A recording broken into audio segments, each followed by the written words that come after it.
여러분 안녕하십니까. 박완신 교수입니다.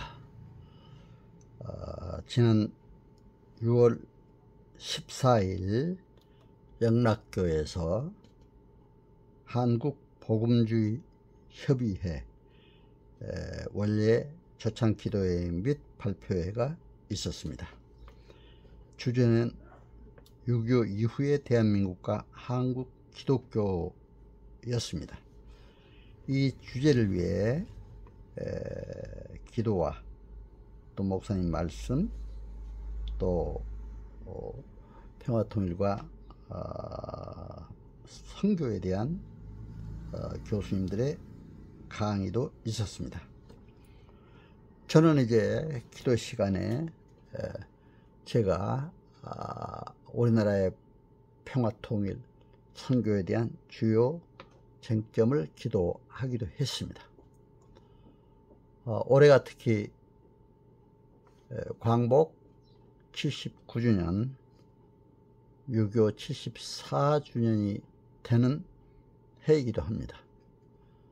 더욱이 6월 호국보훈의 달 들어와서 제가 기도를 했기 때문에 호국 영령들의 애국애적 정신을 보면서 특히 우리 모든 국민은 물론 또 위정자들은 물론 각계 지도자, 특히 한국 교회가 앞장서서 기도하며 이 나라 민족을 위해 노력해야 함을 기도에서도 강조했습니다.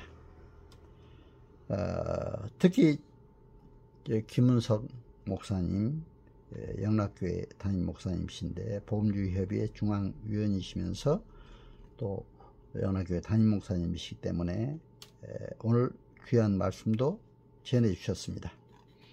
그래서 이제 제 기도와 함께 또 목사님이 전하신 그 말씀, 또 학자들의 교수님들의 여러가지 발표, 대한민국 또 세계 6.25 이후의 여러가지 상황들을 말씀하신 걸 제가 종합적으로 오늘 말씀을 드릴까 합니다. 특히 이제 김은성 목사님이 참 말씀이 너무 은혜로웠어요. 한국 기독교가 과연 어떻게 해야 될까, 참 귀한 말씀이었습니다. 출애굽기 성경 33장 1절에서 6절까지 말씀을 본 다음에 목사님 전하신 말씀을 요약해서 제가 이제 여러분들에게 함께 나누고자 합니다. 과연 한국 기독교는 어떤 일을 해야 될까? 특히 국력 배양에 힘쓰고 경제 발전에 몰두해서 국가 위상을 높인다 해도 그것이 하나님 뜻 위에 정초하지 않는다면 사상 누각이 되고 말 것이라고 목사님이 말씀하셨습니다. 교회는 민족 복음화에 힘쓰면서 우리 사회의 건강한 가치관을 제고하는 일에 힘써야 한다고 강조했습니다. 저도 전적으로 동감하면서 또 많은 은혜를 받았습니다.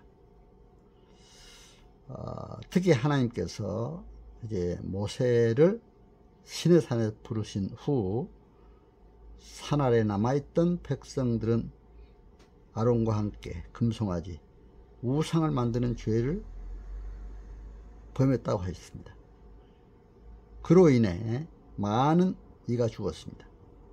그 후 하나님께서는 모세에게 백성과 함께 가나안으로 올라가라고 하셨습니다. 하나님께서는 당신의 사자를 보내 가나안의 백성을 쫓아내고 백성에게 그 땅을 주신다고 하셨습니다. 그러나 백성은 슬퍼했습니다.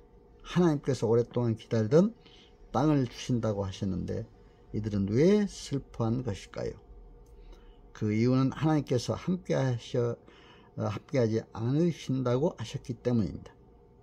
출애굽기 33장 3절을 보면은 너희를 적과 꿀이 흐르는 땅에 이르게 하려니와 나는 너희와 함께 올라가지 아니하리니 너희는 목이 곧은 백성인즉 내가 길에서 너희를 진멸할까 염려하였느니라 함이니라 하시니라고 했습니다.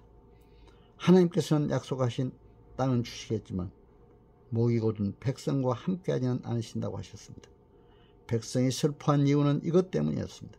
하나님께서 함께하지 않으시면 가나안을 얻어도 진정한 복이 아닐 것이기 때문입니다. 모세는 하나님께 함께 가 주시도록 기도했습니다. 하나님께서 함께 가시겠다고 하셨습니다. 출애굽기 33장 14절입니다. 여호와께서 이르시되 내가 친히 가리라 내가 너를 쉬게 하리라 이렇게 기록이 되어 있습니다. 때로는 하나님께서 계시지 않는 가나안과 하나님께서 계시는 광야를 선택해야 할 때가 있습니다. 아무리 가나안이라 해도 하나님께서 떠나시면 멸망의 땅이 됩니다. 이스라엘은 가나안에 들어갔지만 우상 숭배를 하고 악을 향하여 하나님께서 떠나시자 거기서 멸망했습니다. 반면에 비록 광야라 해도 하나님께서 함께 하신다면 그곳에 축복의 땅이 된다고 하셨습니다. 이스라엘은 광야에서 하나님의 은총을 경험했습니다. 많은 지도자가 대한민국을 젖과 꿀이 흐르는 축복의 땅으로 만들겠다고 약속합니다. 그러나 하나님이 계시지 않는 나라는 아무리 대단해도 복된 나라가 아닙니다. 위장된 복에 속으면 안 됩니다. 구미 선진국들이 하나님을 떠나 마약과 태폐적 행락 속에서 무너져 가는 것을 직시해야 합니다. 그러므로 교회는 대한민국을 하나님께서 함께 하시는 나라, 하나님의 뜻이 이루어지는 나라가 되게 하는데 함께 힘써야 합니다. 창조 질서를 존중하고 하나님의 말씀이 이루어지도록 살아가야 할 것입니다. 이렇게 하는 것이야말로 대한민국을 사랑하는 길이 될 것입니다. 해방 이후의 혼란, 기와 전쟁과 그 후에 가난하던 나라를 오늘의 자유민주주의가 꼽히는 경제발전 국가로 세우신 하나님께 감사하면서 대한민국을 믿음으로 지켜나가야 하겠습니다 하고 목사님은 아주 강조를 하셨습니다. 하나님께서 함께하는 대한민국이 되기를 간절히 기도하면서 목사님 말씀을 마치셨는데, 저는 오늘 목사님 말씀 듣고 제가 더욱이 북한 행정을 전공한 해서 석박사를 해서 또 관동대학교 선교사가 세운 학교죠.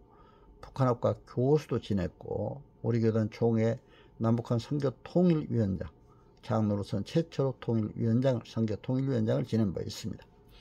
한기총회 통일정책연구원장, 또 이제 KNCC의 통일위원으로 참여하면서 통일선교대학을 만들어가지고 초대 학장도 하면서 했고, 또 남북한 평화 통일을 위해서 북녘당 세계 각국 순회하면서 강연도 한 바 있습니다. 정말 하나님 은혜에 감사드립니다. 제가 이런 사역을 위해서 특히 복음주의 협의회도, 한국 복음주의 협의회도 또 중앙위원, 그동안 지도위원 여러 가지 임원도 맡으면서 이 일을 해왔습니다.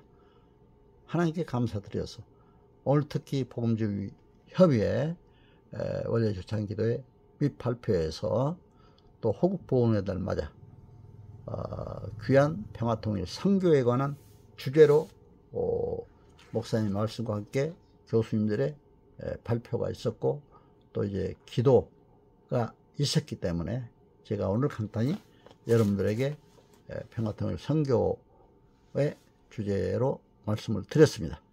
여러분, 나라와 민족을 위해 평화통일 선교를 위해 함께 기도하는 우리 모두가 되었으면 하는 마음 간절합니다.